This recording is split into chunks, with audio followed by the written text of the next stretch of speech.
السلام علیکم ورحمۃ اللہ وبرکاتہ۔ وعلیکم السلام ورحمۃ اللہ۔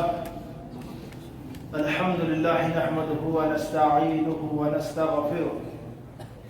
ونعوذ باللہ من شرور انفسنا ومن سیئات اعمالنا، من يهده الله فلا مضل له ومن يضلل فلا هادي له، ونشهد ان لا اله الا الله وحده ونشهد أن سيدنا ومولانا محمدا عبده ورسوله. أما بعد فإن خير الحديث كتاب الله،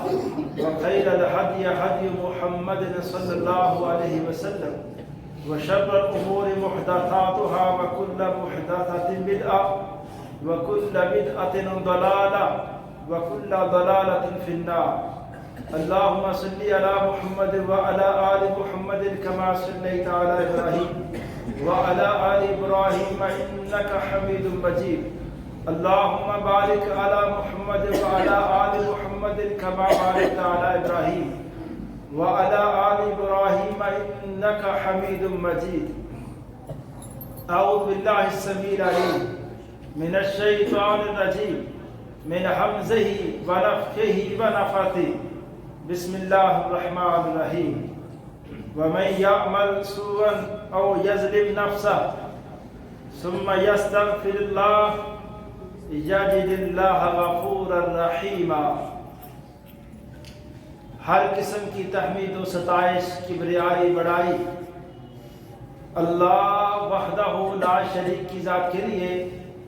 اور اللہ تعالیٰ کی حمد و ثنا کے بعد بے شمار ناتعداد انگن درود السلام امام الانبیاء، امام الحرمین، سید الثقلین، جد الحسن والحسین، جناب محمد رسول اللہ صلی اللہ علیہ وسلم کی ذات اقدس و ذات طیبہ پر. حضرات، ہمارے ہاں معاشرے میں رہنے والے لوگوں کی اکثریت کا معاملہ یہ ہے کہ وہ اپنے معاملات میں انفرادی سطح پہ یا پھر کوئی اجتماعی سطح پہ ایسے معاملات میں مشکلات کا شکار ہیں جس کا اظہار ہم اپنی مجالس میں کرتے رہتے ہیں.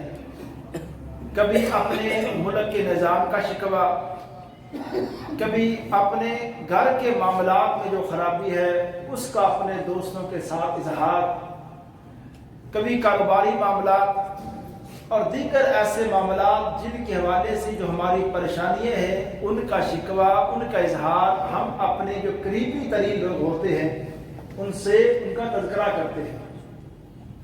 تاکہ وہ بہترین ایسا حل ہمارے سامنے آ جائے جس سے ہماری پریشانی میں کمی آ جائے، جس مسئلے کا ہمیں سامنا ہے وہ مسئلہ ختم ہو جائے، ہمارے گھر کا اگر کوئی چین خراب ہے وہ سکون واپس آ جائے. ایسے حالات میں جہاں ہمیں اپنے دوستوں سے مشورے کرنے چاہیے، مخلص دوستوں سے اپنا غم وہ شیئر کرنا چاہیے، اس کے ساتھ ساتھ ایسے ایام کے اندر لازمی طور پہ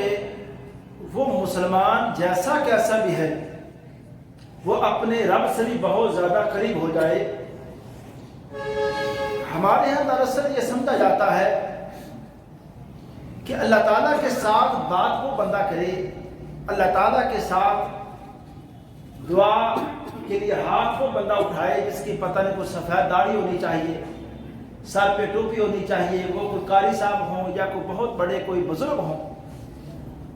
ہمیں شاید اللہ تعالیٰ کا وہ تعارف پتہ ہی نہیں جو ہمارے رب کو یہ ادا لوگوں کی پسند ہے اپنے بندوں کی. جب ایک بندہ اپنے غموں سے ستایا ہوا، اپنی بے چینیوں اور اپنے معاشرے کے ظلم و ستم کا سامنا کر کر کے تھک جاتا ہے اور اس نے گناہ کیے ہیں، تو اپنے گناہوں کے ساتھ بھی، اپنی وہ بدعملی والی زندگی کے ساتھ بھی اپنے رب کے سامنے بیٹھ کے جب ایک دن اظہار کر دیتا ہے اللہ تعالیٰ کے سامنے کہ یا اللہ میرے پاس وسائل بھی ہیں، مالی حوالے سے بھی میں کوئی اتنا تنگ نہیں ہوں، پھر بھی گھر میں بے چینی برقرار ہے، دوستوں کی اللہ کمی نہیں ہے، پریشانی پھر بھی جان نہیں چھوڑ رہی، اللہ میرے رشتہ دار بہت زیادہ ہے، خاندان قبیلہ زیادہ ہے، پھر بھی ایسے ظلم و ستم کا ایسے کوئی نہ کوئی پریشانی میرے گھر میں آ جاتی ہے جس کا مجھے پتہ نہیں چلتا کہ ایسے میرے ساتھ کیوں ہو رہا ہے۔ 2-3 خطبات پہلے میں نے یہ بات کی تھی کہ اکثر ہمارے ہاں تو یہ بات ہو جاتی ہے کہ پتہ نہیں کوئی جادو کا معاملہ شروع ہو گیا ہے میرے ساتھ، کوئی ایسے دشمن ایسے حاسدین میرے خلاف یہ کر رہے ہیں، لیکن لازمی طور پہ ایسے دنوں میں،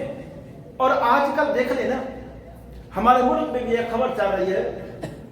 کہ پنجاب کے اکثر علاقوں میں بارش نہیں ہو رہی، بلکہ پاکستان کے اندر ہی بارش نہیں ہو رہی، اس کے لیے ہمیں کوئی مصنوعی سسٹم ایسا جاری کرنا چاہیے، اس کے ذریعے بارشیں کرنی چاہیے۔ پھر اس کا بھی ایک جو ماہرین ہے اس کے، انہوں نے کہا کہ دبئی وغیرہ یہ جو عرب امارات نے یہ سسٹم شروع کیا، لیکن اس کے ان کو بھی ایک نقصانات کا سامنا کرنا پڑا، لیکن ہم اجتماعی طور پہ اس بات کو سوچنے کے لیے تیار نہیں ہیں کہ اجتماعی سطح پہ ہماری حالت ایسی کیوں ہے، ہماری بے چینی کیوں نہیں جا رہی۔ ہم اپنے رب سے دعائیں کرتے ہیں، نمازیں استسقاء ادا کرتے ہیں اور اپنے رب کے سامنے ہاتھ پھیلاتے ہیں، کبھی فلسطین کے لیے کبھی اپنے معاملات کے لیے، کہ معاملات حل نہیں ہو رہے۔ تو یہ سوچنے والی بات یہ ہے کہ کچھ نہ کچھ تو ایسا ہے، کہیں تو ہم نے غلطی ایسی کی ہے جس کی ہمیں سزا مل رہی ہے۔ تو میرے بھائی تھوڑا سا غور کرنے کے بعد ہمیں یہ پتہ چلے گا کہ ہماری استغفار ایسی ہے، اس استغفار کے اندر ہماری زبانیں استغفار کر رہی ہیں، دل گناہ والی کیفیت سے باہر نہیں جا رہا، ہمارا عمل، ہماری جو کاروباری زندگی ہے یا ہماری مصروفیت جیسی کیسی بھی ہے، جو بھی ہم کام کرتے ہیں اس کام میں ہم اللہ تعالیٰ کے قریب نہیں ہونا چاہتے، بس زبانی کہنا چاہتے ہیں استغفر اللہ۔ اور میں شروع میں ایک بات کہنا چاہتا ہوں، ایسی استغفار، ایسی توبہ، تو یہاں آپ معافی مانگ کے جائیں جھوٹ کے والے سے،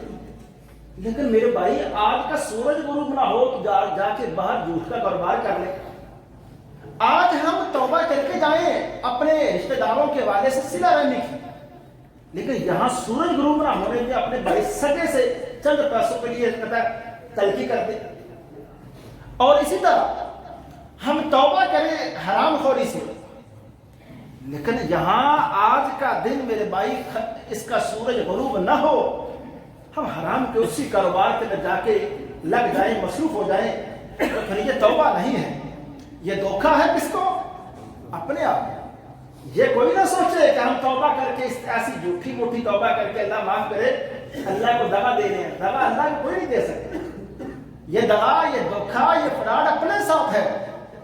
اور اللہ تعالیٰ نے قرآن پاک کے اندر کیا پیارا ایک اپنے ایسے بندوں کو جن سے گناہ ہو جاتا ہے خطاب کیا ہے، فرمایا وَمَن يَعْمَلْ سُوءًا أَوْ يَظْلِمْ نَفْسَهُ، جو بندہ بھی گناہ کر لیتا ہے اور گناہ کر کے اپنی جان پہ ظلم کر لیتا ہے، ثم یستغفر اللہ، پھر وہ اللہ تعالیٰ سے معافی مانگتا ہے، بخشش طلب کرتا ہے، تو اس استغفار کے میرے بھائی زندگی میں کیا فائدے ہیں؟ لوگ پوچھتے ہیں کہ میرے کاروبار میں خرابی ہے، تنگی ہے، گھر میں بیماری نہیں جا رہی، حالات میں ٹھیک ہو رہے، کوئی وظیفے بتائے جائیں۔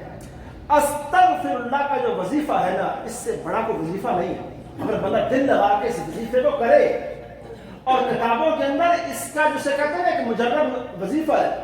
اس کے تجربات ہیں علماء کے کہ جب، اور ایسے ایسے لوگوں کے، میں ایک واقعہ عرض کرتا ہوں، ایک عربی کتاب ہے علاج الذنوب کے نام سے، اسی زمانے میں ہی کسی عرب عالم نے لکھی، اس میں اس نے یہ واقعہ لکھا، کہتا ہے کہ ایک اپنے دوست کو میں جانتا ہوں جو عرصہ سے جیل کے اندر قید تھا، اپنے کسی جرم کی وجہ سے اچانک ایک دن جیل میں بیٹھے بیٹھے اس کو خیال آیا کہ میں نے غلط تو کیا ہے، مجھ سے گناہ ہوا ہے۔ اس نے اپنی غلطی کا اعتراف کر کے اللہ تعالیٰ کے سامنے معافی مانگی، اور اس کے بعد اس نے استغفر اللہ کا وظیفہ دل لگا کے اس کو کیا کہ یا اللہ مجھے معاف کر دے، میں نے گناہ کیا ہے، اللہ مجھے گناہ سے پاک کر دے، میں نے گناہ کیا ہے۔ کہتا ہے کہ ہفتوں کے بعد، مہینے نہیں، ہفتوں کے بعد اس کی پریشانیوں میں کمی آنا شروع ہو گئی، اور چند مہینوں کے بعد جو اس کے خلاف ایک سزا تھی اس میں بھی کمی آ گئی، اور پھر کچھ وقت کے بعد اس کی سزا ختم بھی ہو گئی اور اس کے معاملات کے اندر جو تنگی تھی وہ بھی ختم ہو گئی۔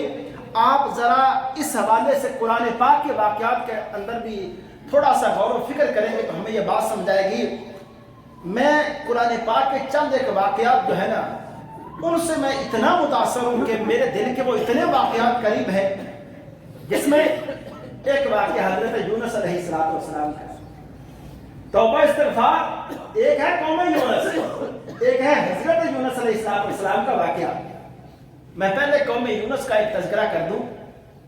اللہ تعالیٰ کو انہوں نے ناراض کیا، وقت کے نبی کو بھی ناراض کیا، اور نبی ان سے ناراض ہو کے علاقہ چھوڑ کے چلے گئے ہیں، اور اللہ تعالیٰ کو بھی ناراض کر لیا اپنی بدعمالیوں سے، اور عذاب سامنے کھڑا ہے، عذاب کے نشانات سامنے نظر آ رہے ہیں کہ عذاب آ رہا ہے۔ اس قوم نے میرے بھائی کیا کیا؟ توبہ ایسے ہوتی ہے نا، رب کو منانا ایسے ہوتا ہے۔ اس کو پوری قوم نے ارادہ کیا کہ ہم شہر سے باہر نکلتے ہیں، وہ پوری قوم، بچے، عورتیں، مرد شہر سے باہر نکلتے ہیں، جانور ان کو باہر نکالتے ہیں، اور اس دن پوری قوم کہتی ہے اللہ یہ عذاب تیرا ہم دیکھ رہے ہیں، اللہ تو نے ہمیں معاف نہ کیا، یہ عذاب سامنے ہے۔ تو میرے بھائی کیا ہم بھی کوئی ایسا بڑا عذاب اللہ معاف کرے دیکھ کے پھر توبہ کریں؟ ہماری حالت ایسی ہے کہ آج بارش نہیں ہے، سموک فلاں اس کی امراض بیماریاں پھیل رہی ہیں، لوگ پریشان بھی ہیں، پھر بھی اللہ تعالیٰ سے رجوع نہیں کر رہے۔ اللہ تعالیٰ سے جو ہمیں تعلق قائم کرنا چاہیے اس کی طرف نہیں آ رہے۔ جب اگر ہماری کوشش ایسی ہے نا اجتماعی سطح پہ کہ ہم پتہ نہیں اپنے وسائل پر آ کے اپنے مسائل کو حل کر لیں گے، یہ ہماری غلط فہمی ہے۔ وسائل میں جتنی مرضی ہم ترقی کر لیں، ان کو بڑھا لیں، اور ان کے ذریعے اگر ہم چاہیں کہ جدید سے جدید ٹیکنالوجی لا کے ہم اپنے مسائل کو حل کر سکتے ہیں، میرے بھائی یہ ہماری غلط فہمی ہے۔ اور ہم نے یہ واقعہ، میں یہاں صحیح بخاری کا ایک واقعہ عرض کرتا ہوں کہ توبہ استغفار کے فائدے کیا ہوتے ہیں، اور ایک قوم جب اللہ تعالیٰ سے معافی مانگ لے اس کے فائدے۔ قوم یونس کے سامنے عذاب ہے، آیا عذاب ٹل گیا جب ایک قوم نے اجتماعی سطح پہ آ کے توبہ کر لی کہ اللہ آئندہ کے بعد ہم تجھے ناراض نہیں کریں گے، آئندہ کے بعد اللہ ہم بدعمالیوں والا رستہ اختیار نہیں کریں گے۔ اسی طرح پیغمبر علیہ السلام کو مکہ والوں نے بڑا تنگ کیا، بڑا پریشان کیا، اور آپ نے ایک دن بد دعا کی اللہ یہ جو مضر قبیلہ ہے اس نے مسلمانوں کو بڑا پریشان کیا، اللہ اس قبیلے کو تو پکڑ لے، اور ایسے قحط سالی سے اللہ تو پکڑ، جیسا یوسف علیہ السلام کے زمانے میں جب قحط سالی آئی تھی نا، اللہ وہ والی قحط سالی اس علاقے میں آئی، پیغمبر کی بد دعا قبول ہوئی، اور اس علاقے میں قحط سالی آئی اور حالات ایسے بنے۔ بخاری شریف کے اندر آتا ہے کہ ان کے حالات ایسے بن گئے کہ اکل المیتۃ والعظام، کہ وہ لوگ ہڈیاں، جانوروں کی، انسانوں کی ہڈیاں کھانے پہ مجبور ہو گئے، مردہ جانور کھانے پہ مجبور ہو گئے، ایسے حالات تنگ ہوئے۔ تو مکہ والے ہیں مشرک، اسلام سے دور ہیں، لیکن اللہ کے حوالے سے ان کا ایک کنسپٹ موجود تھا کہ سب سے بڑے جو مسائل حل کرتا ہے وہ آسمانوں والی ذات اللہ ہے۔ ان کا نظریہ اس وقت بھی تھا۔ ابو سفیان جو اس وقت مسلمان نہیں تھے، یہ مکہ سے چلے مدینہ، اور مدینہ آ کے جو اس نے پیغمبر علیہ السلام سے بات کی نا، وہ یہ الفاظ سنے، اس نے کہا یا رسول اللہ استغفر اللہ لمضر، اللہ کے رسول مضر قبیلے کے لیے اپنے رب سے بخشش کی دعا کرتے ہیں۔ اس نے نہیں کہا کہ سالی چلی جائے، اس نے نہیں کہا کہ دعا کریں ہمارا مسئلہ حل ہو جائے، اس نے کہا کہ آپ ذرا دعا کر دیں مضر قبیلے کو اللہ معاف کر دے۔ ابو سفیان حالت کفر کے اندر بھی بات جانتا تھا کہ جب ہم معافی مانگ لیں گے اللہ معاف کر دے گا، مسئلے پھر باقی سارے کے سارے حل ہو جائیں گے۔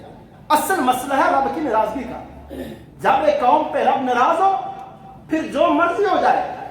پھر جتنے مرضی ہم نوافل پڑھ لیں، جتنے لمبے ہم قیام کر لیں، جتنی مرضی لمبی دعائیں کر لیں، لیکن ہم جب تک اجتماعی سطح پہ یا گھر کے معاملات میں جو بندہ پریشان ہے،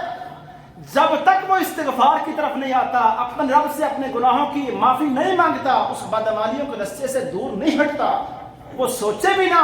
کہ وہ دنیا میں زیادہ سے زیادہ محنت کر کے وسائل اکٹھے کر کے اپنے مسائل کا حل تلاش کر سکتا ہے، ایسا میرے بھائی یہ غلط فہمی ہے۔ اور اسی طرح اللہ تعالیٰ نے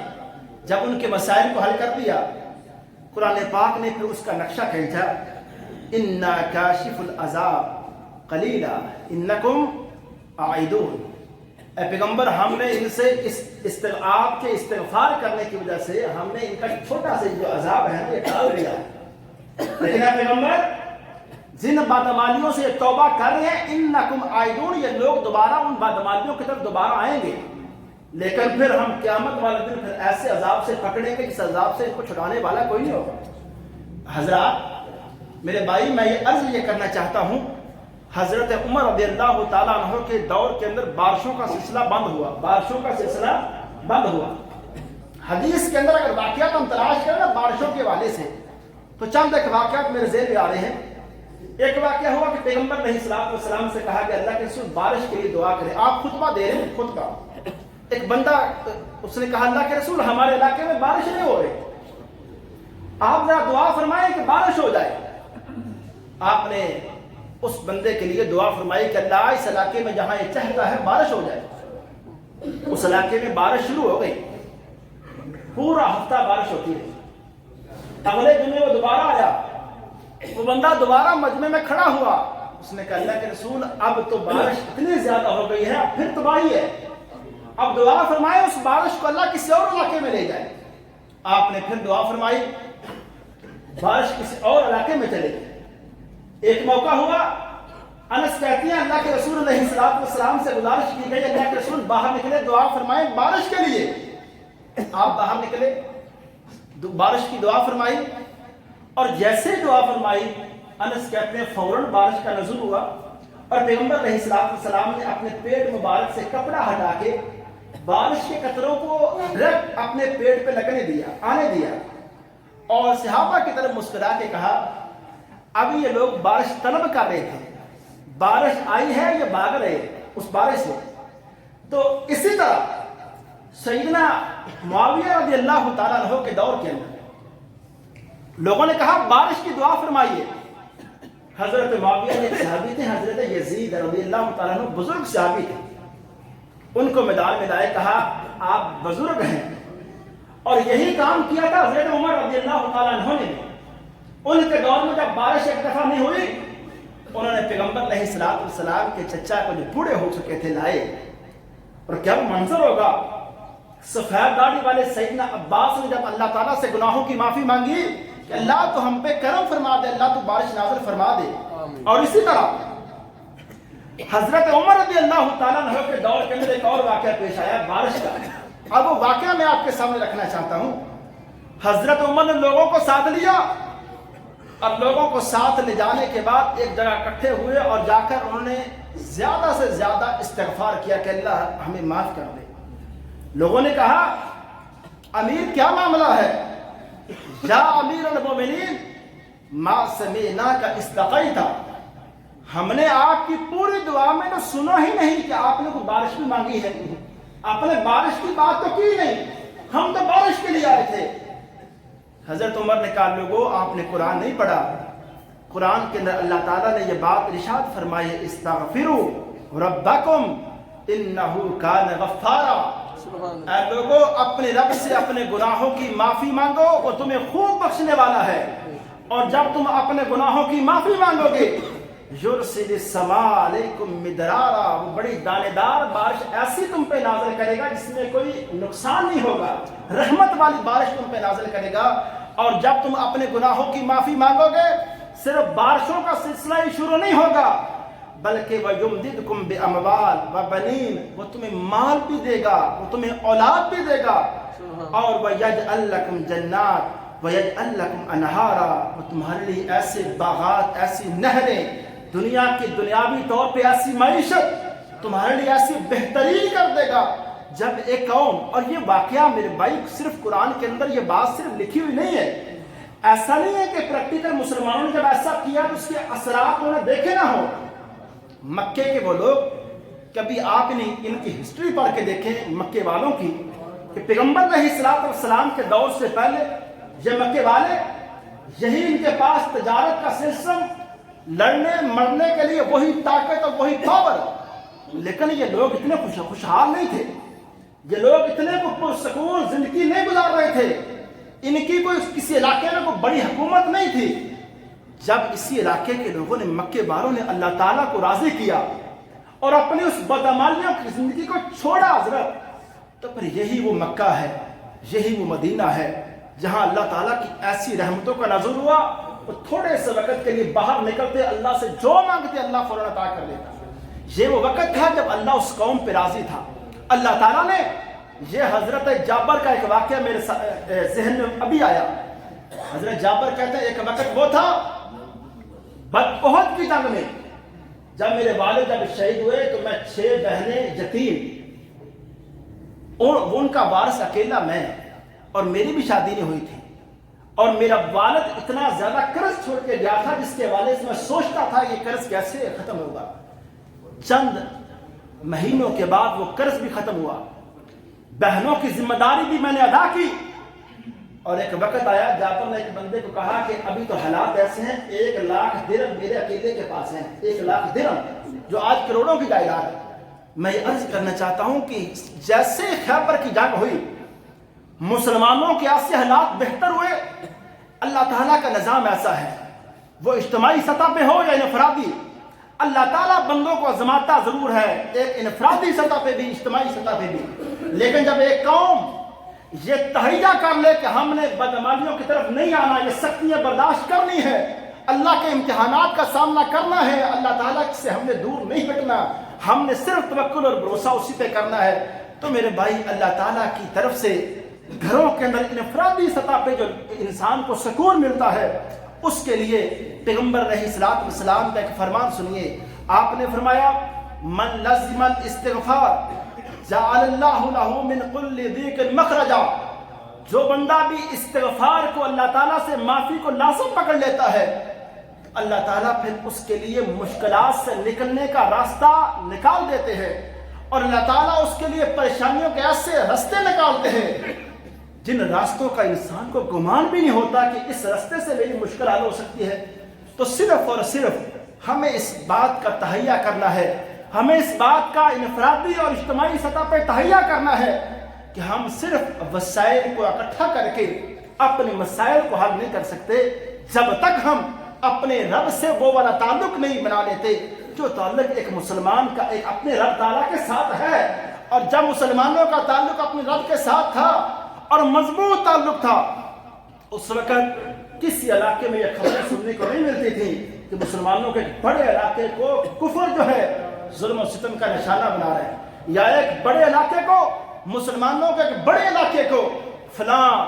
پریشانی کا سامنا ہے۔ نہیں میرے بھائی، اللہ تعالیٰ سے جب اس قوم کا، مسلمانوں کے ان علاقوں کا جب رابطہ مضبوط تھا، ان لوگوں نے اپنے معاشروں میں جب شرک کو ختم کیا اور اللہ تعالیٰ کی ناراضگی کو ختم کیا اور اللہ تعالیٰ سے ایسا مضبوط ایک تعلق رکھا، کس طرح کا تعلق کہ پیغمبر علیہ السلام ایک دعا صبح اور شام ایک دعا پڑھتے تھے۔ اس دعا کا میں ترجمہ آپ کے سامنے رکھنا چاہتا ہوں کہ مجھے آپ کو اندازہ ہو کہ جو دعائیں صبح و شام اگر ہم ان کا اہتمام کریں تو اس سے ہماری روحانی کیفیت، روحانی جو ہمیں خوراک ہے، وہ کیسے ان جملوں سے، ان دعاؤں سے مل سکتی ہے۔ ہم کیسے اپنے آپ کو روزانہ تھوڑا سا روحانی حوالے سے تیار کر سکتے ہیں، دلوں کو نرم کر سکتے ہیں۔ سید الاستغفار کے نام سے کا وظیفہ ہے. یہ بخاری شریف مسلم بڑی کتابوں کے اندر اس کا ذکر ہے کہ جو بندہ صبح اس کو پڑھ لے اور شام سے پہلے وہ بندہ فوت ہو جائے، دل لگا کے جس بندے نے اس وظیفے کو پڑھا اور اس پہ عمل کیا ہے، وہ بندہ پکا جنتی ہے. حدیث کے اندر آیا. اور اس کے الفاظ سنے. آپ فرماتے اللہم انت ربی. اس سے صرف میں یہ بتانا چاہتا ہوں کہ ہمارے پیغمبر اپنے رب سے کیسے بات کرتے تھے. اللہم انت ربی، اللہ تو میرا رب ہے. انت خلقتنی، اللہ صرف تو نے مجھے پیدا کیا ہے. وانا عبدک، اللہ میں تیرا بندہ ہوں. وانا علی عہدک ووعدک ما استطعت، اللہ جو تیرے ساتھ میں نے وعدے کیے ہیں نا، کیا وعدے؟ حلال کھاؤں گا، نماز نہیں چھوڑوں گا، روزے رکھوں گا، اللہ اور اس کے رسول کی باتوں کی پیروی کروں گا. اللہ جو تیرے ساتھ میں نے وعدے کیے ہیں اپنی طاقت کے مطابق ان کو میں نبھا رہا ہوں. اور اگلی بات، اعوذ بک من شر ما صنعت، اللہ جو گناہ مجھ سے ہو جاتے ہیں، جو بدعمالیاں مجھ سے ہو جاتی ہیں، ان کی یا اللہ جو سزا ہے، ان کا یا اللہ جو شر ہے، اللہ میں اس کی تیرے سے پناہ طلب کرتا ہوں. اور ابو لک بنعمتک علیہ، اللہ جو تیری نعمتیں میرے اوپر ہیں میں ان کا بھی اعتراف کرتا ہوں کہ میں بدعمالیوں کی طرف ہوں، اللہ تیرے نعمتیں میرے اوپر اسی طرح ہیں. اور ابو بذنبی، اللہ میں اپنے گناہ کا اعتراف کرتا ہوں کہ میں نے گناہ کیا ہے. میرے بھائی، اگر ایک بندہ یہ زندگی میں فیصلہ کر لے کسی بھی موڑ پر، وہ زندگی میں کسی بھی موڑ پہ کھڑا ہے، اس کی جیسے بھی حالات ہیں، وہ ایک دن اگر فیصلہ کر لینا کہ میں نے اللہ تعالیٰ سے آج معافی مانگ لی ہے اور میں نے رستہ بدل لیا ہے، اور اللہ تعالیٰ اس بندے کو جو سکون عطا فرمائے گا نا، وہ آپ سوچ نہیں سکتے کہ گھر کی جو پریشانی ہے، ہم در در کی ٹھوکریں کھاتے ہیں اور در در کی جگہوں پہ جا کے ہم اپنے مسائل میں مزید الجھ رہے ہیں، بجائے اس کے کہ حل ہوں. ہمیں پتہ ہی نہیں کہ ہمارے مسائل کیسے حل ہوں گے. استغفار، اللہ تعالیٰ سے معافی، اگر ہم اس کو لازم پکڑ لیں. اور پیغمبر علیہ الصلوۃ والسلام اس دعا میں آخر میں فرماتے فاغفر لی فإنہ لا یغفر الذنوب الا انت، اللہ تو مجھے معاف کر دے، تیرے علاوہ کوئی معاف کرنے والا نہیں ہے. جب ایک انسان ایسے الفاظ کے ساتھ ایسی کیفیتیں اپنے اوپر طاری کر کے اللہ تعالیٰ سے اپنے گناہوں کی سچے دل سے معافی مانگ لے، تو پھر میرے بھائی اللہ تعالیٰ اس کے مسائل حل کرتے ہیں. جب توبہ اللہ کے ہاں قبول ہو جائے، پھر اس کے ہاں اللہ تعالیٰ کے ہاں جب رحمتوں کا نزول شروع ہو جائے، توبہ قبول ہو گئی تو سمجھو انسان کو سب کچھ مل گیا، اس کی مشکلات خود بخود حل ہوں گی. میں نے جس طرح کہا کہ حضرت عمر نے صرف بارش کا مسئلہ ہے، انہوں نے حضرت عمر نے لوگوں کو سمجھایا، لوگوں جب بارشیں بند ہو جائیں، گھروں میں بیماری کا سلسلہ لمبا ہو جائے، جب ہمارے معاملات میں بے چینی بڑھ جائے، جب ہماری مشکلات میں اضافہ ہو جائے، کہا لوگوں اللہ کے سامنے استغفار کرو، معافی مانگو اپنے گناہوں کی. اور آج ہم انفرادی طور پہ اپنے آپ سے سوال کر کے بھی پوچھ سکتے ہیں، کیا میری زندگی ایسی ہے کہ اگر آج ابھی اس وقت سانسیں نکل جائیں، کیا میری کیفیت ایسی ہے کہ میں اپنے رب کے سامنا کر سکتا ہوں؟ اگر انسان اس سوال کا جواب دے لے کہ ابھی اس وقت میری سانسیں ختم ہو جائیں، تو میری کیفیت ایسی ہے کہ میرے معاملات اتنے صاف اور کلیئر ہیں کہ میں اپنے رب کے سامنے کھڑا ہو سکتا ہوں، سوالوں کا جواب دے سکتا ہوں، تو پھر انسان کو خوش ہونا چاہیے. لیکن جیسے ہی انسان اپنے آپ سے سوال کرے کہ کیا میری زندگی کی کتاب، اس میں جو میرا ریکارڈ ہے وہ ریکارڈ ایسا ہے کہ وہ مجھے پھنسا لے گا، اس میں ایسی باتیں، ایسی میری بدعمالیاں اور ایسے میرے حرکتیں اس میں لکھی ہیں اور محفوظ ہیں کہ ان کا آج جواب میرے پاس نہیں ہے. جو ظلم میں نے کیا ہے اس ظلم کا ابھی تک میں نے اعتراف کر کے اس کی معافی نہیں مانگی، اللہ تعالیٰ سے بھی استغفار نہیں کیا. جب ایک انسان کو اندر کا جو ضمیر ہے وہ ملامت کرے کہ ابھی تو کلیئر نہیں ہے، ابھی تو صاف نہیں ہے. امام ابن تیمیہ رحمہ اللہ کے شاگرد ہیں، بہت بڑے، وہ بھی امام ہیں، ابن القیم رحمہ اللہ. وہ ایک اپنی کتاب میں لکھتے ہیں، کہتے ہیں کہ ایک مجلس میں یہ سوال ہوا کہ تسبیحات اور تحمیدات یعنی الحمدللہ، سبحان اللہ، اس کی تسبیح پڑھنا بہتر ہے یا استغفر اللہ اس کی تسبیح پڑھنا بہتر ہے، افضل تسبیح کون سی ہے؟ تو وہاں ایک بزرگ نے کہا تسبیحات دونوں بڑی عظمت والی ہیں، لیکن اگر کیفیت چینج ہو، مختلف ہو، حالات ہر بندے کے جیسے نہیں ہیں۔ انہوں نے کہا اگر کپڑا بالکل صاف ستھرا ہے، انہوں نے مثال کر دی، کہا کپڑا اگر بالکل صاف ستھرا ہے اور ایک جگہ عطر پڑا ہے اور ایک جگہ گرم پانی اور صابن پڑا ہے، اگر کپڑا بالکل صاف ستھرا ہے اس کو صابن اور گرم پانی کی ضرورت نہیں ہے، اس کو عطر کی ضرورت ہے، عطر اس کو فائدہ دے گا۔ لیکن اگر کپڑا میلا کچیلا ہے اس کپڑے کو عطر کی ضرورت نہیں ہے، اس کپڑے کو تو صابن اور گرم پانی کی ضرورت ہے۔ وہ اب یہ بات انہوں نے جب کر دی تو کہتے ہیں میں یہ بات لے کے اپنے استاد ابن تیمیہ رحمہ اللہ کے پاس گیا، میں نے کہا شیخ وہاں یہ سوال ہوا اور اس کا جواب ایک بزرگ نے یہ کہا، آپ اس صورت کو مجھے سمجھائیں، واضح کریں۔ کہا اے ابن القیم، ہم میں سے کون بندہ ہے جو کہہ سکتا ہے کہ اس کی زندگی بدعمالیوں کے داغ اس کی زندگی پہ نہیں ہے؟ اس کی زندگی کا جو لباس ہے، اگر اس کی زندگی کے لباس پہ گناہوں کے دبے نہیں ہیں تو پھر تو عطر اس کے لیے سبحان اللہ الحمدللہ اس کے لیے ہے، لیکن اگر گناہوں کے دبے ہیں تو پھر سبحان اللہ کی بجائے استغفر اللہ کی تسبیح یہ صابن اور گرم پانی کی طرح ہے۔ اگر انسان یہ اپنی زندگی کی کتاب کے بارے میں تھوڑا سا غور کر کے یہ فیصلہ کر لے گا انسان کہ میری زندگی کا جان کیسے ہے، تو اسی طرح حضرات ہمیں اجتماعی سطح پہ اور انفرادی سطح پہ اس بات کی اشد ضرورت ہے کہ ہم اپنے گناہوں کا اعتراف کر کے اپنے رب کو راضی کریں، جس طرح قوم یونس نے راضی کیا، جس طرح حضرت آدم علیہ السلام نے اپنے رب کو راضی کیا، جس طرح حضرت یونس نے پانی کی اس تہوں کے اندر اپنے رب سے رابطہ کیا۔ جب ہم یہ ذہن بنا لیں اور پکا ارادہ کر لیں کہ ہمارا رب ہمیں ہر طرح کی مشکل سے نکال سکتا ہے اور نکالنے پہ ہر وقت ہر کسی کو قادر ہے، تو اللہ تعالیٰ پہ ہمیں یقین کر کے اپنے معاملات جیسے کیسے بھی ہو جائیں، ہم اپنی اگر بدعمالیوں کی زندگی میں اس سفر میں ہم کافی آگے جا چکے ہیں تو پھر بھی میرے بھائی پیچھے آنے کا راستہ ہے، پلٹنے کا آپشن موجود ہے۔ اللہ تعالیٰ کے ہاں کوئی ایسی بریک نہیں کہ اس گناہ کے سلسلے کے بعد کوئی بندہ اب گناہوں سے واپس نہیں جا سکتا، نہیں میرے بھائی، وہاں تو ہم اللہ تعالیٰ کے سامنے واسطے دے سکتے ہیں کہ اللہ میں نے 100 بندے نہیں مارے، اللہ تو نے 100 بندوں کے قاتل کو بھی معاف کیا ہے، اللہ تو نے بڑے بڑے ظالموں کو اللہ تو نے معاف کیا ہے، میں نے اتنا ظلم نہیں کیا، مجھ سے گناہ ہوئے ہیں، میں ان کا اعتراف کرتا ہوں۔ اللہ 50 سالہ 60 سالہ زندگی ہے، اس میں بے نمازی کا ایک لمبا اللہ سفر ہے، میں نے کبھی نماز نہیں پڑھی تھی، اللہ میں نے تجھے ناراض کیا اپنی حرام خوری سے، اپنی بدعمالیوں سے، لوگوں پہ ظلم کر کے اور باقی معاملات میں بھی، لیکن اللہ آج ہار کے اعتراف کر رہا ہوں اس بات کا کہ اللہ میں نے سب کچھ کیا ہے، اعتراف کرو اللہ مجھے معاف کر دے۔ جب ایک انسان اس طرح سچے دل کے ساتھ، اور یہاں آخری بات میں یہ کہنا چاہتا ہوں، استغفار ایسی ہونی چاہیے جس میں انسان پختہ ارادہ کرے۔ اور ایک بہت بڑے عالم نے ایک بات کہی، اس نے کہا آج کل جو ہماری استغفار ہیں، استغفارنا یحتاج الی استغفار کثیر، اس نے کہا آج کل جو ہماری استغفار ہے نا،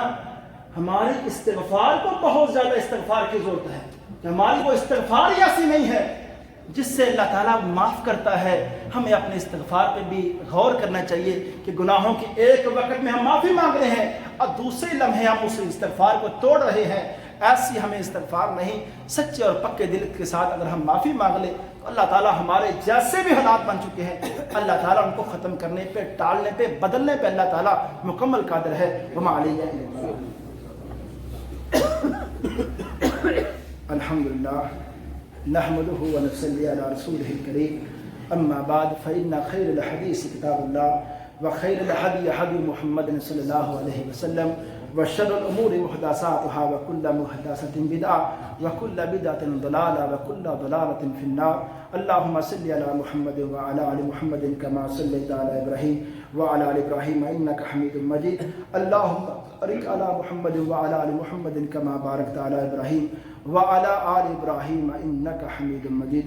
ربنا آتنا في الدنيا حسنة وفي الآخرة حسنة وقنا عذاب النار۔ ربنا آتنا في الدنيا حسنة وفي الآخرة حسنة وقنا عذاب النار۔ اللهم اشف مرضانا ومرضى المسلمين، اللهم اشف مرضانا ومرضى المسلمين. اللهم إنا نسألك جنة الفردوس. اللهم أجرنا من النار. اللهم أجرنا من النار.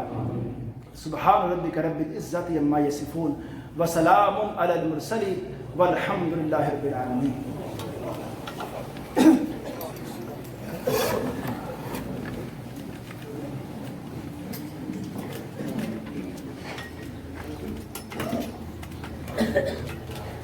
Thank you.